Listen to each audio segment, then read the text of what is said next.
and welcome to Her Story, a program where we tell the stories of women who have served this nation, past and present. I'm Phyllis Wilson, president of the Women in Military Service for America Memorial Foundation and a retired Army Chief Warrant Officer 5. Today, I'm excited to present an interview with two women. But our collections manager, Amy Poe, she sat down with two artists, former Women's Army Corps veteran Gail Belmont and Army veteran April Goodwin Gill, to discuss how they have used art as a way to express themselves and at times cope with their past service. Amy? Thank you, Phyllis, and welcome to Her Story. I'm the collections manager here at the Military Women's Memorial. I'm also a former captain in the United States Army where I served as a logistics officer. Here, my job is to work with the Military Women's Memorial collection of objects, photos, documents, textiles, and audiovisuals to preserve and share the stories of service women. Today, I'm thrilled to be joined by Gail Belmont and April Goodwin Gill. Gail is a former WAC, short for Women's Army Corps, who played trumpet in the WAC band during the Vietnam War. She served both on active duty and in the reserves in the late 60s and 70s, and then spent 25 years working as an Army civilian for the Department of Defense as a data administrator. In her role in the WAC band during the Vietnam War, she performed taps at military funerals, which was an emotionally taxing responsibility. She has turned to quilting as a form of art therapy to manage her PTSD, or post-traumatic stress disorder. April is a veteran, an Army veteran also, who worked as an ammunition weapons specialist in the 1980s. April served in Colorado, Italy, Texas, and Alabama, and she has turned to art as a therapeutic way to express herself too. Gail, April, welcome. Thank you. Let's start with your military service, April. What drew you to the military? I always wanted to serve my country. It was something that I always wanted to do. When I had lost my fourth child, I realized that there was nothing to hold me home. And so I thought this was my opportunity to go and serve my country. And how did you end up choosing the Army? Wow, because it was tough. It was tough, and back then I was a grown tomboy, and I think inside of me, really, I still am that tough girl. And I really just wanted something tough. My father was a boxer trainer, and my brother is a third world belt champion boxer. And so my father put me through. I had to go in the gym. They were putting Vaseline on my face. They were taking the medicine ball and hitting me in the stomach with it. I had to run. You know, because my father said, if you're going to go, I want to see you be tough. And so I made it through all of the things that he thought that were needed in order for me to be able to go in the Army. And I went in with flying colors, and it's attributed to my dad. Sounds like they prepared you well. Absolutely. Gail, what drew you to military service? Well, I played the trumpet all through high school, and I couldn't decide what I was going to do, and my folks really didn't have the money to pay for college, and they had a little advertisement in the paper that they were looking for female Army musicians.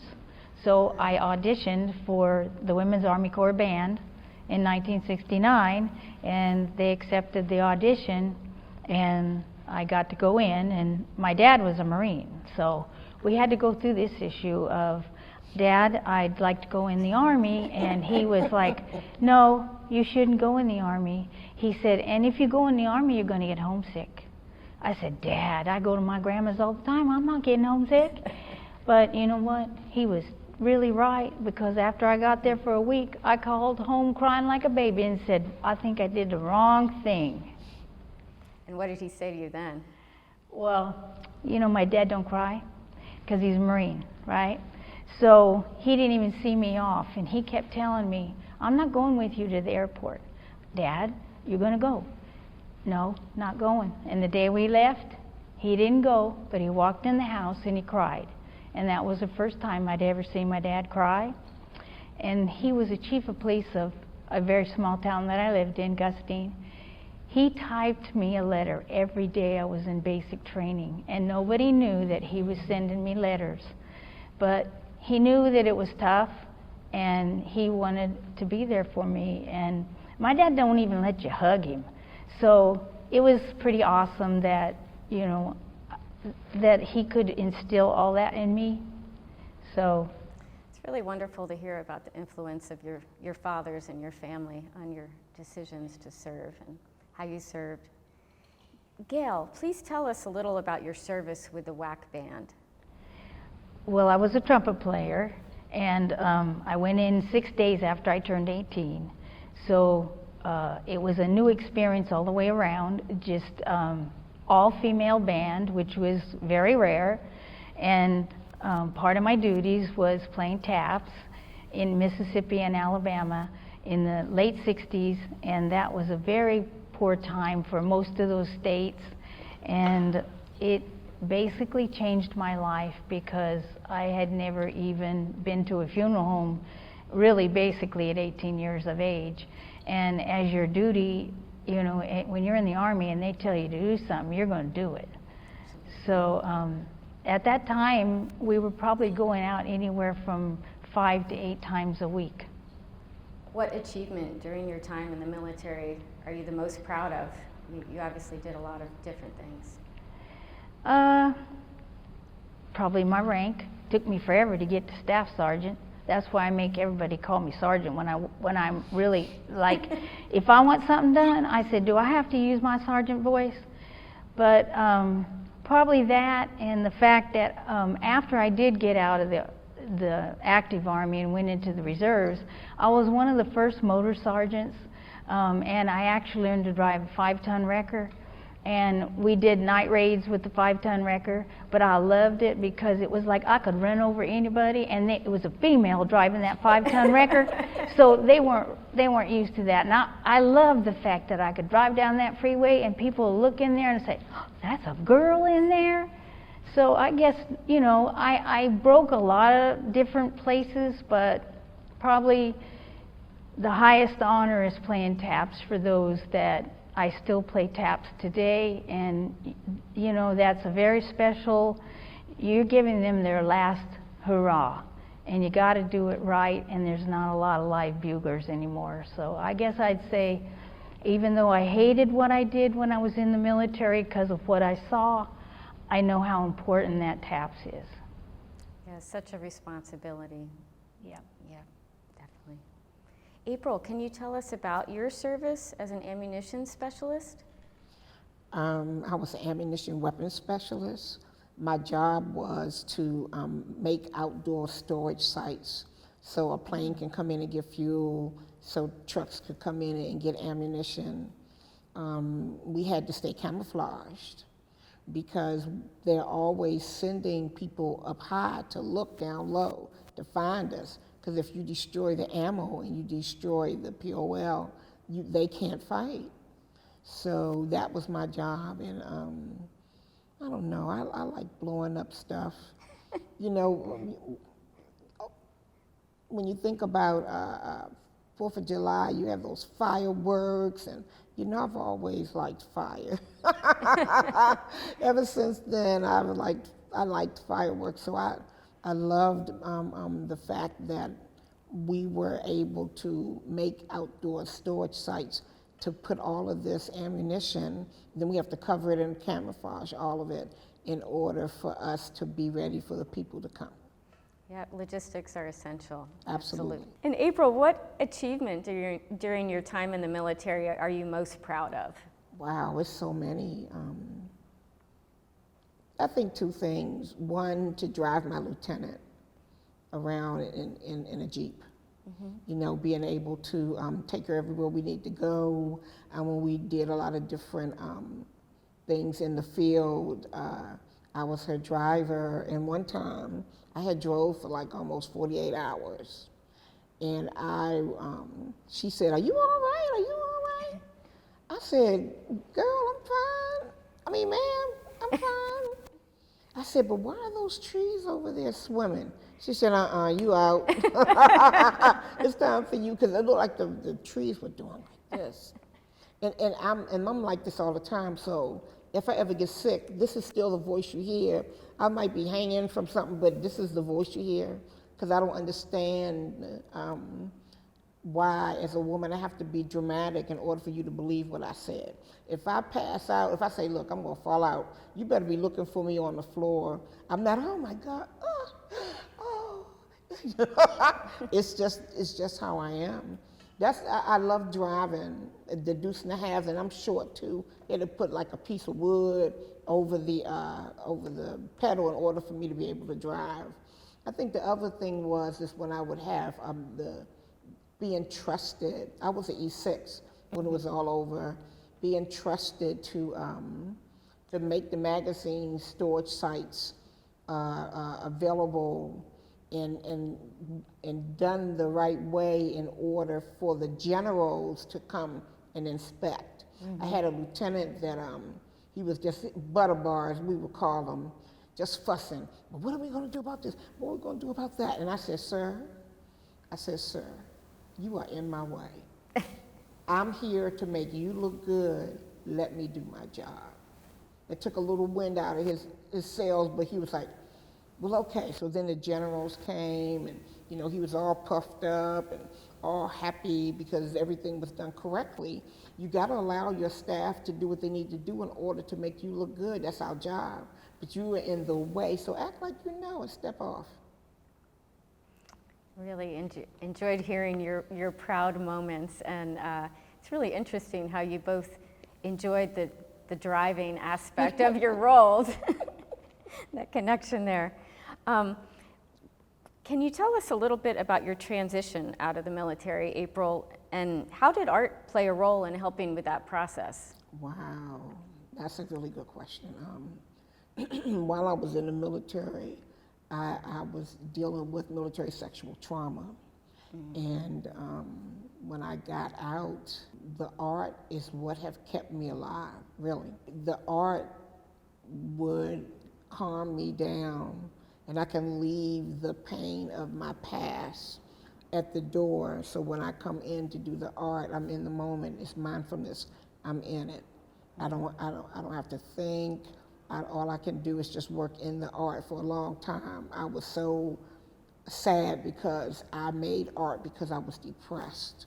Okay. And so the more art I made, the more I cried because I was so, I was ashamed that because I was depressed that I'm doing these things. But then finally, I realized that it has what has kept me. I tell people I talk myself off the ledge every day. I have to have something that keeps me off the ledge. It can't be my husband, my ex rather, or my husband presently, because my ex wasn't a very nice guy. It can't be my children because I miscarried 3 times and my daughter died when she was 1 year and 5 days old. So I can't do it for my children. I have to do it for me. I have to realize that I matter and that I'm worth it, and that is what's going to keep me. In order for me to do that, I have projects everywhere. I'll do 5 paintings at the same time. Paint this one, let it dry, paint this one, let it dry, paint this one, let it dry. Then I'll go back around. And the sewing, I got so blessed. My sewing machine was dying. You would see the tape. I had tape on it. I forgot all about it, taking pictures of the mess that I made. And someone realized that, and I said, but if there's anybody out there that have a sewing machine, it's not on its last leg, can you hook a sister up? This wonderful woman gave me top of the line sewing machine. I just couldn't believe it. I couldn't believe the kindness of people. And because, I looked it up to see how much it cost. I about fell out because I would have never been able to afford that. So, when you give, it shall be given unto you. Good measure, pressed down, shaken together, running over, shall men give in your bosom. And so I just feel very honored. Making masks have made my world change, knowing that each mask can keep someone alive. Wow. Well, thank you for sharing all of your experiences with us. Gail, could you also talk about your transition out of the military and the role that art may have played in the process for you? Well, when I got out of the military, I worked as a civilian, so really I was still in the military because it was for Department of Defense, and it was an Army installation, so I really didn't, all I did was change really clothes.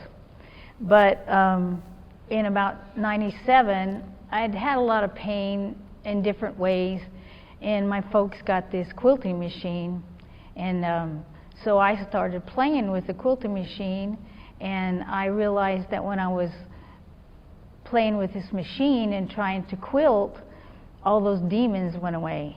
Mm-hmm. And I also felt that, I could, it was just like a piece of me was going out onto that fabric. Mm-hmm. And so that's basically how it started, and how I just learned to deal with a lot of my issues, because I didn't know either that I had post-traumatic stress, and I didn't even pick up my horn for many years because I didn't want to have to deal with all the memories. Mm-hmm. And till my uncle passed, and I had to play taps, and it made me realize then that you got a lot of issues.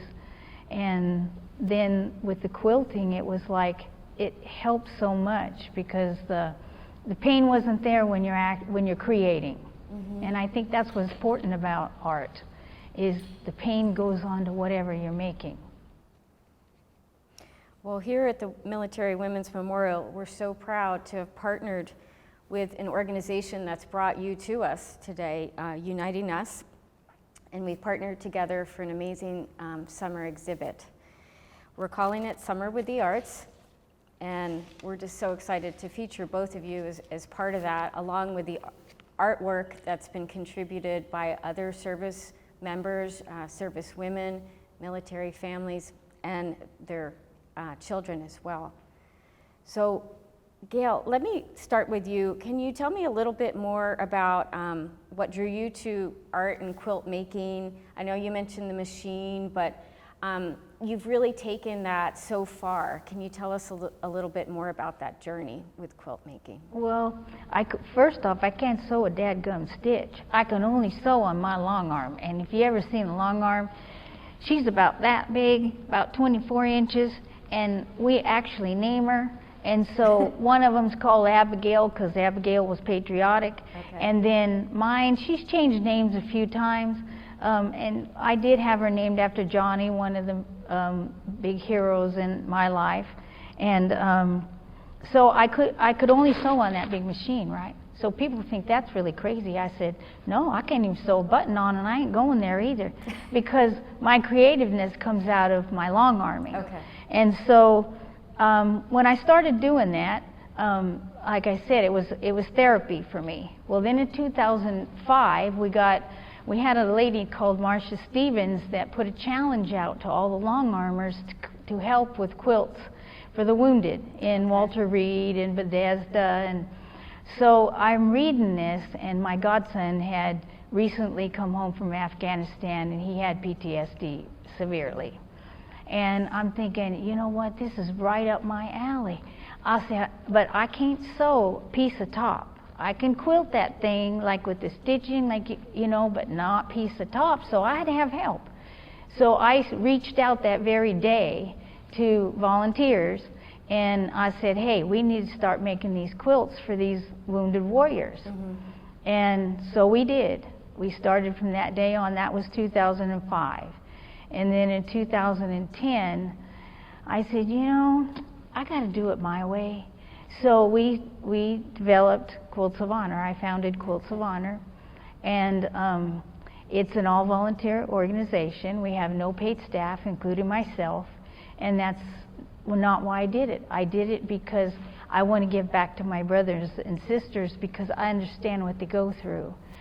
So when we make a quilt and we give the quilt or award the quilt to a veteran, and ours we award to combat veterans basically, or post-traumatic stress, traumatic brain injuries, and those that have spent 20 years of their life sacrificing for the military, and especially women, because women are the forgotten.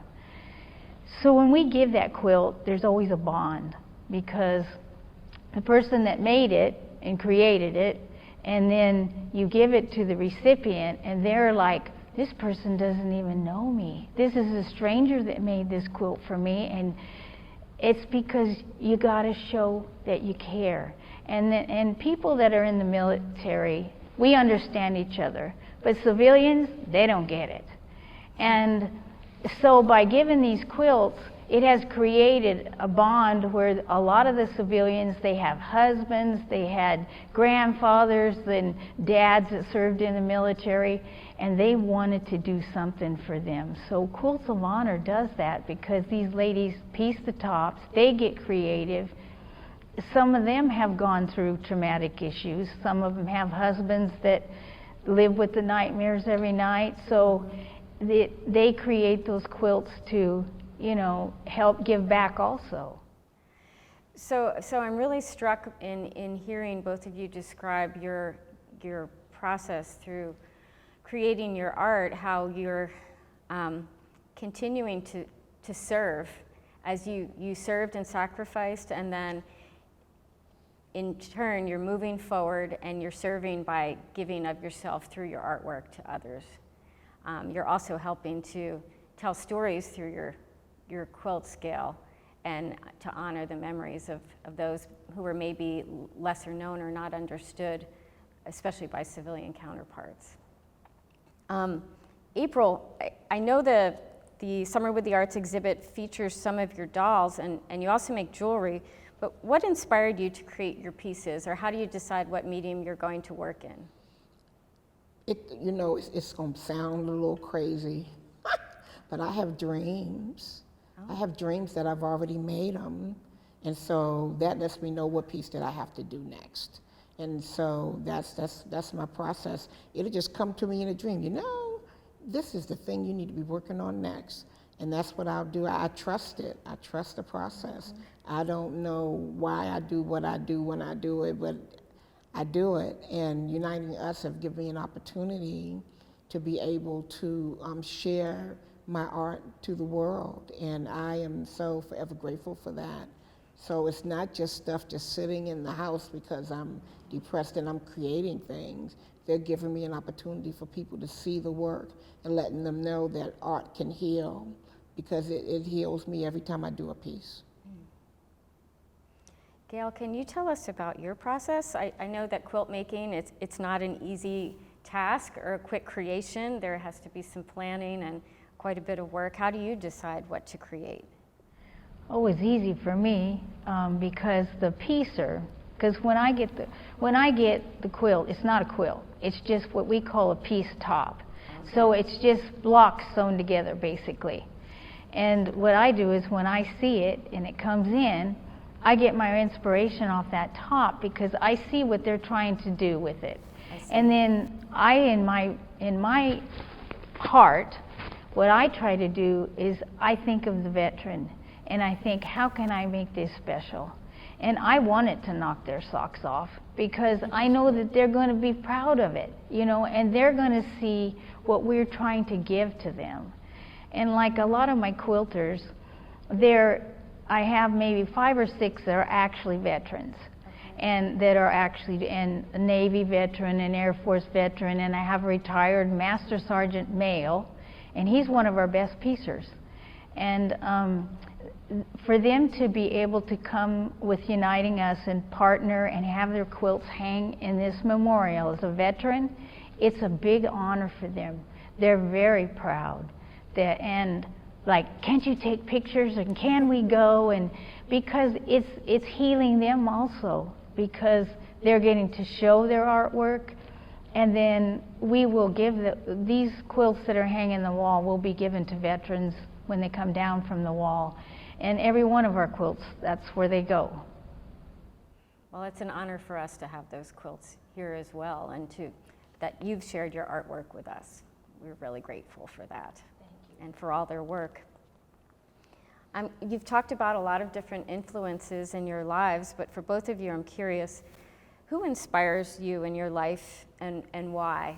And you can speak to this point in time or the past if you like. April, can you start? My husband. Your husband? My husband.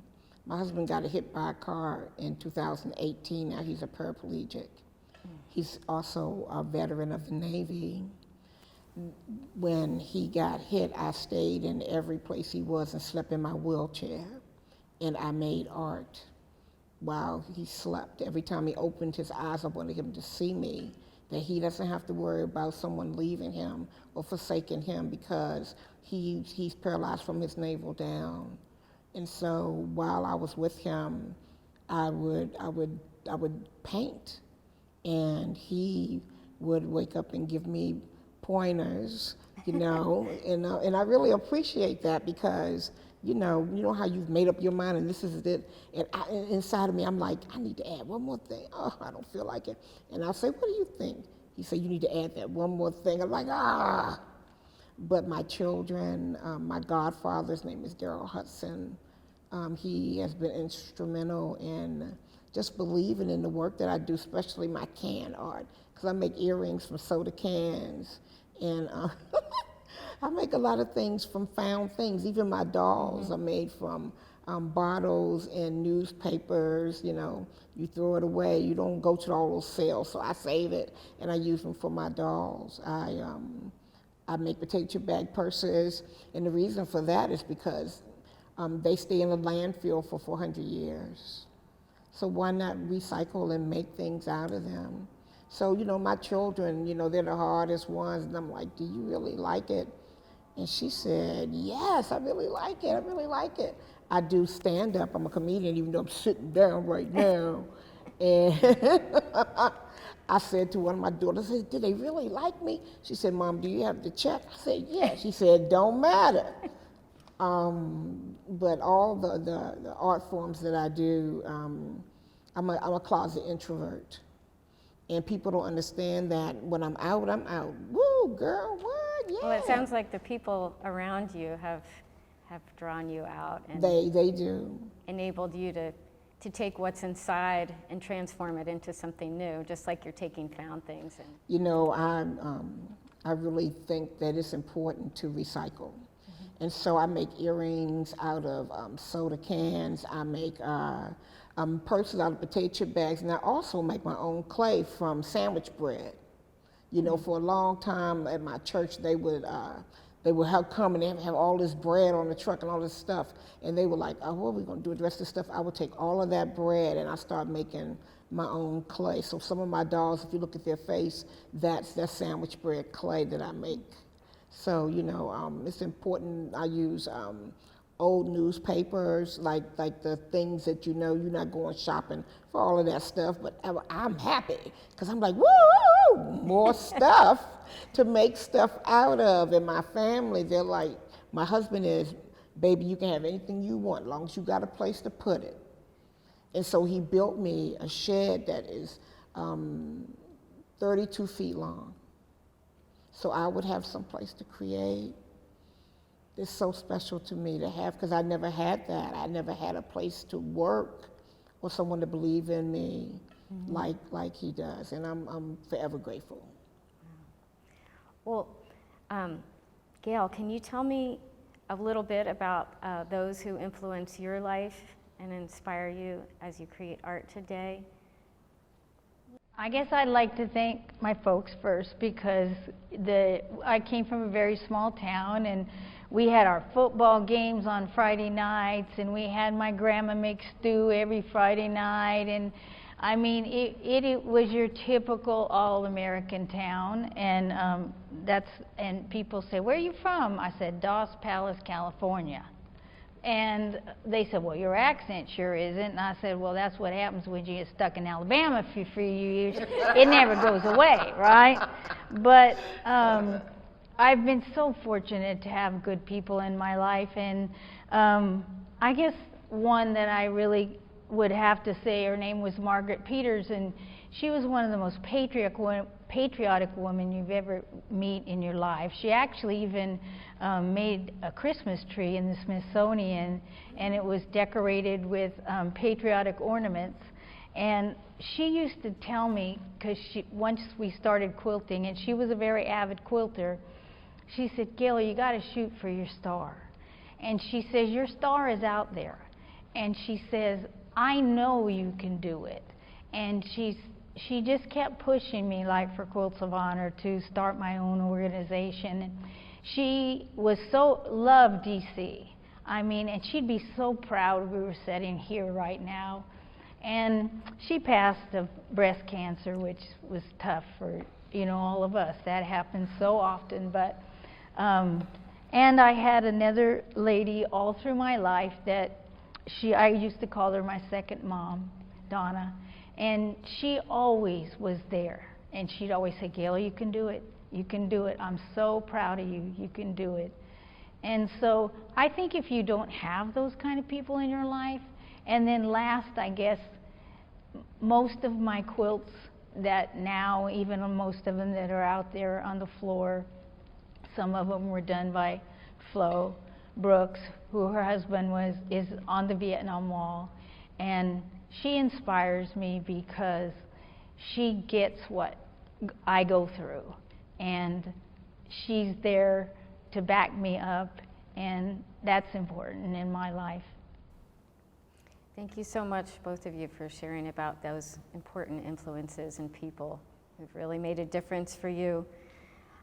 I guess you talked about your military service, but if Gail, maybe you could just tell us a little bit more about how service in the military influences your art today, how your personal experience of service influences your art. Well, I don't think I would be doing the art if it hadn't been for my military, because what happened in the military is what has caused me to be the way I am today, because I deal with the post-traumatic stress, and it took me many years to even say it. And one time, even one of my quilters says, well, what's the matter with you? And you could have heard a pin drop, because I had about 40 ladies in the room. And I had never really said, I have PTSD. And so I had to say it. And it was like, when you have to say it, it's like, do you really have this? I mean, and that is tough, I think, when you have to, when you have to go there. Yeah, when you have to put the name to something.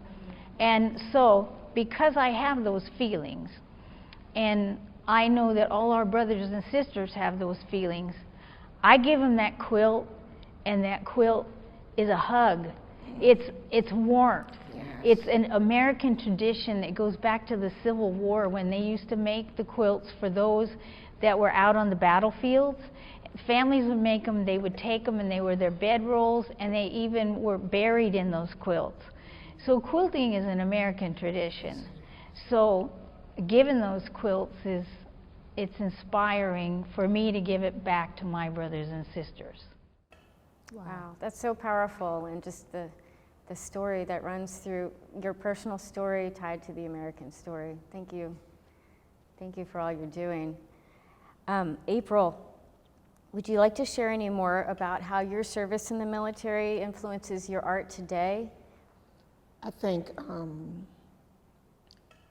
the things that I learned in the military have been with me since I was in. It's a lot of good things that you could take from that experience, even though the military sexual trauma tried to rob me of the good things that I learned there. I think about how horrible it is when you don't have nobody, you don't have nothing, and a doll or a painting or a phone call or just being at the veteran hospital and just talking to people. Mm-hmm. Sometimes you don't have to talk, they just want someone to hear what they have to say. Right. And so I'm a part of the mental health council at the Veterans Hospital. Mm-hmm. And I take that very seriously, because I know what it's like to feel like this is the last day. I'm tired, I don't want to do this anymore. And then something tells me, you know what, if you do that, then you will rob people of the opportunity to be able to live one more day. You have to tell them they're going to make it. somebody's have to tell them, so why not you? You tell them they can make it, you can, and so every time I would go to the hospital, people walk up to me and say, like last week, a guy came up to me and he said, my mother died. And I was telling him how I had an experience with someone that she could talk at first. So I would go and say, girl, I'm gonna sing you a song. I'm gonna sing. She said, please don't sing me a song. Girl, I know what song you wanna hear. And I began to sing to her. She said, oh Lord, please just cut it off. And then I went to see her and she couldn't talk anymore, but she could blink her eyes. I said, blink twice if you want to hear a song. Blink once if you don't. I saw it twice, so I'm going to sing you a song and show you a picture. And then she couldn't do that anymore. She could squeeze my hand and tell me. I said, well, you squeeze once if you want a song and squeeze twice if you don't. I said, I think that you squeeze once. I'm going to sing you a song. And it was my birthday. I was getting ready for a fashion show. I put one foot inside of my stocking, and I said to God, I said, please don't let her die today. And he told me, why not today? And any day is a good day if I choose it. And once I put my foot in, because it was my birthday, and I got the call, she was gone. So I said, please don't take her away. Don't let them take her away until I can get there and say goodbye. Because if you got to say goodbye right, or you get haunted about stuff that you woulda, shoulda, coulda, if you didn't get the opportunity. And it was an honor to know her. It was an honor to be able to sing to her. It's not that I don't have a good voice, it's just fun. But I would sing to her and let her know that, that while you're waiting, let's have some fun. So my military service have given me opportunities that I didn't really expect. Like I was a correctional officer when I came out of the military. And I had such a work ethic, and that is even with the art. I have such a work ethic when I'm doing the art. My husband's like, touch it once, and that's just not me. I'll touch this, then I'll touch this, then I'll touch this. And by the way, while we watching TV, I'm cutting up blocks, because I do a little quilting myself. I'm not as fabulous as you, but I do a little something. And I'm always doing something with my hands, because I really believe that it keeps me lifted, and it reminds me that I'm alive. Well, it's really fascinating to hear how your military service and your connections with people and your artwork are just intertwined and bringing yourself forth into the world. You mentioned a couple of times, both of you, your connection with Uniting Us, and the joy that you've had in participating in their art shows. And I just want to tell everyone watching that if you'd like to learn more about Uniting Us, just go to unitingus.org for some more information on their website. So lastly, here at the Military Women's Memorial, our mission is to share the stories of service women such as yourselves, past and present. Could you share with me, please, why you think it's so important to share your story? I think we've gleaned some of that from our discussion today, but maybe Gail, if you could tell me why you think this is so critical. I don't think my story is probably any better than most other Americans, but what it does say is that the military shaped my life. If I hadn't gone in the military and I hadn't played the trumpet, I wouldn't be doing what I'm doing today. And I think, just like April said, when you come out of the military, you're like, okay, I'm going to go get this and I'm going to do that, and you're organized, and you're not going to screw up right then, right? And so, and then, like, I'm kind of like her. I do 18 things at one time, and I multitask. But I'll tell you what, don't multitask and leave the water on for the well, because then the well goes dry. I have learned that. There's certain things you just cannot do, right? But the military it's structured me, and because of being in, I think, an Army band, that was even more. We had to be so good, and I mean, don't stand up straight, and you know, the military is amazing anyway. But and when you look back on it, if you didn't do 20 years, sometimes I think a lot of people said, you know, I wish I would have stayed in for my 20, or I would have done this, or I would have done that. But the military made you. Every veteran that I meet today, most often is very proud of what they did. And I've met a few Vietnam vets that are pretty dadgum cranky, right? And you give them the quilt, and it's like, it opens a door. And it says, oh, as one guy, they all said, you give him the quilt. And he changed. He literally changed before our eyes, because nobody ever had given him anything or ever thanked him.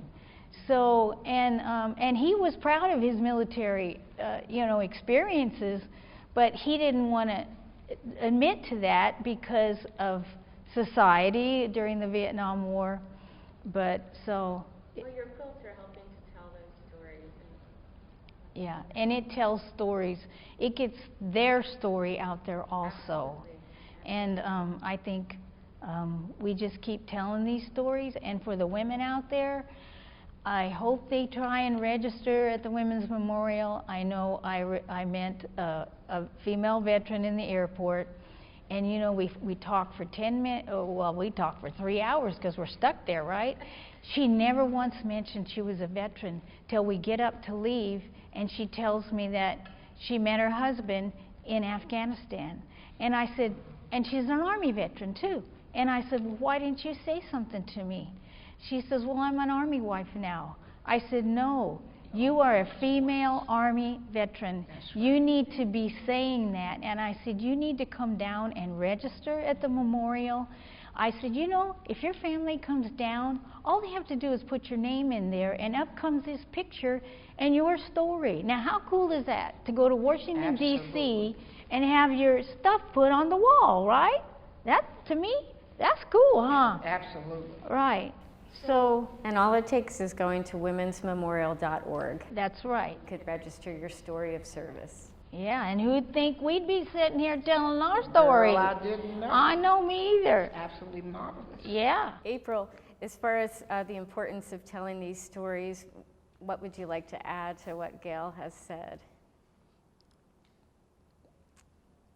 When you are a military vet, it's a great honor in that to me. A lot of civilian people really don't understand us. Mm-hmm. When we get together as veterans, it's almost like an unwritten code, especially when the women get together. Mm-hmm. It's really awesome. Because I'm not one to be with a lot of girls. I ain't lying. I ain't gonna tell you no lie. But women vets, oh man, I could do that forever and ever and ever and ever and ever, because you don't feel alone in your experience. Mm-hmm.